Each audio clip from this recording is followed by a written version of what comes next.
From bulky phones with no internet to ultra fast 5G that powers AI వరకు evolution ఈ విధంగా జరిగింది.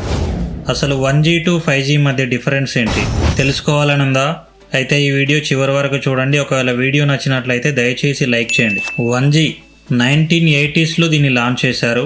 దీని స్పీడ్ 2.4 kbps గా ఉండేది. జస్ట్ ఇది వాయిస్ కాల్స్ కి మాత్రమే పరిమితం అయ్యి ఉండేది. దీనిలో ఇంటర్నెట్ వచ్చేది కాదు. ఈ వాయిస్ కాల్స్ కూడా బ్రేక్ అవుతూ వచ్చాయి, ఎందుకంటే దాని స్పీడ్ చాలా తక్కువ కాబట్టి. 2G 1990sలో దీన్ని స్టార్ట్ చేశారు. ఇది డిజిటల్ నెట్వర్క్ అనమాట. అంటే 1G లాగా అనలాగ్ నెట్వర్క్ కాదు, ఇది డిజిటల్ నెట్వర్క్. సో దీని స్పీడ్ 64 kbps వరకు ఉండేది. ఇది బేసిక్ ఇంటర్నెట్ అంటే SMS, MMS, కాలర్ ID వంటి ఫీచర్స్ తో అందుబాటులోకి వచ్చింది. ఈ మొబైల్స్ తోటే మా బాల్యం స్టార్ట్ అయింది. 3G ఎర్లీ 2000sలో ఇది స్టార్ట్ అయింది. దీని స్పీడ్ 384 kbps నుంచి 2 mbps అలా ఉండేది. 3G తోనే వీడియో కాలింగ్ ఫీచర్ అనేది అందుబాటులోకి వచ్చింది. నాకైతే అప్పట్లో నోకియా N70, N72, N73 అనేవి డ్రీమ్ మొబైల్స్ గా ఉండేది. అంటే ఒక్కసారైనా యూజ్ చేయాలి, ఏ విధంగా ఉంటుందో తెలుసుకోవాలని కోరిక ఉండేది. అయితే నా టైం వచ్చేసరికి అవి ఎక్స్టెంట్ అయిపోయినాయి. అప్పట్లోనే నోకియా మొబైల్స్ లో నోకియా మ్యాప్స్ ఉండేది, యూట్యూబ్ యాప్ ఉండేది, ఫేస్బుక్ యాప్ ఉండే, ఫ్రంట్ కెమెరా ఉండేది, MS ఆఫీస్ ఉండేది. సో అప్పుడే చాలా ఫీచర్స్ అందుబాటులో ఉండేది. మాకైతే ఓపెరా మినీ, యూసీ బ్రౌజర్ లాంటివి కూడా ఉండేవి. నేను అప్పుడు ఈటీవీ జబర్దస్త్ని ఓపెరా మినీ కానీ యూసీ బ్రౌజర్ తో కానీ డౌన్లోడ్ చేసుకునేవాడిని. సో అప్పుడు డౌన్లోడ్ చేసుకున్న MB సైజ్ ఎంత అంటే 36 నుంచి 38 MB అట్లా ఉండేది. అది డౌన్లోడ్ అవడానికి కూడా నాకు 30 minutes అట్లా పట్టేది అనమాట.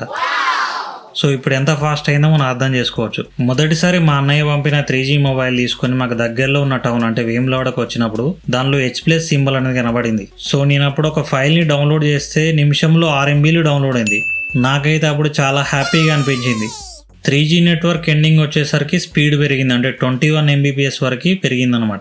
ఇక 4G అంబానీ పుణ్యమా అని చెప్పి 2016లో 4G సర్వీసులు స్టార్ట్ అయ్యాయి. మొదటి 6 నెలలు ఫ్రీ ఇంటర్నెట్ అనేసరికి అందరూ 4Gకి అప్గ్రేడ్ అయ్యారు. ఇక అప్పటి నుంచి స్టార్ట్ అయితే ఏం చూస్తున్నామో, ఎంతసేపు చూస్తున్నామో అర్థం కాకుండా టైం అంతా గడిచిపోతుంది. నాకైతే ఈ గడిచిన 8 సంవత్సరాలు చాలా ఫాస్ట్ గా అయిపోయినట్టు అనిపించింది అనమాట. ఈ 4Gలో LTE అంటే లాంగ్ టర్మ్ ఎవల్యూషన్ టెక్నాలజీ ఉంటుంది. దీని స్పీడ్ చూసుకుంటే 100 mbps నుంచి 1 GB వరకు కూడా ఉంటుంది.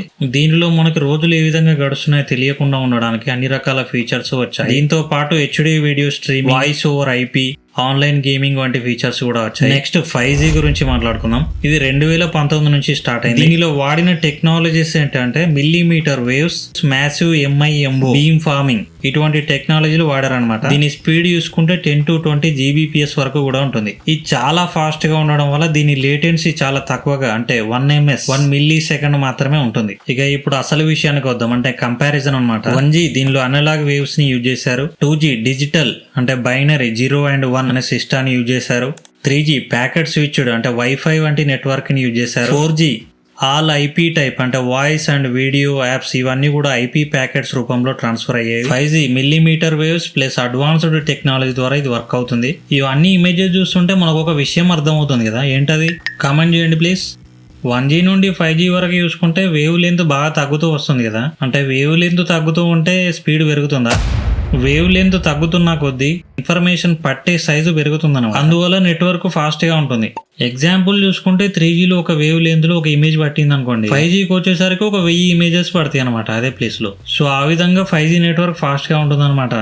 ఒకసారి ఈ ఇమేజ్ కూడా చూడండి, దీనిలో 4G 5G డిఫరెన్సెస్ ఉన్నాయి. సో ఈ రోజు వీడియో అయితే ఇంతే ఫ్రెండ్స్. ఈ వీడియో మీకు ఏ విధంగా అనిపించిందో కామెంట్ చేయండి. ఒకవేళ వీడియో నచ్చినట్లయితే దయచేసి లైక్ చేయండి. మరొక కొత్త వీడియోతో నెక్స్ట్ వీడియోలో కలుసుకుందాం. జై హింద్.